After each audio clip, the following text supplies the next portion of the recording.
প্রশ্নে বলা আছে এক ব্যক্তি বছরে প্রারম্ভে 3টি গাছ রোপণ করলেন, এরপর প্রতি বছর 5টি করে অতিরিক্ত গাছ রোপণ করলে 20তম বছরে তিনি কতটি গাছ রোপণ করবেন। এটা খুবই ইজি।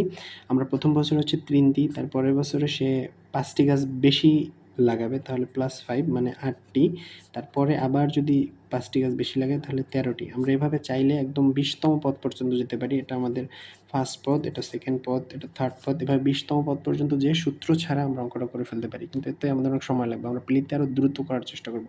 তার মানে ধারার সূত্রে যাই, এ হচ্ছে প্রথম পদ, এ ইকুয়াল হচ্ছে এখানে 3, তারপরে আমাদের ডি হচ্ছে দ্বিতীয় পদ এবং প্রথম পদের বিয়োগ, তাহলে ডি ইকুয়াল হচ্ছে 8 - 3 ইকুয়াল আসে হচ্ছে 5। এখন আমাদের 20তম বছরে মানে 20তম পদ, আমাদের nতম পদ দেয়া আছে, তাহলে nতম পদের সূত্র হচ্ছে, nতম পদের সূত্র আপনার এই সূত্রটি ধারার চ্যাপ্টার থেকে দেখে নেবেন, a plus n minus 1 into D.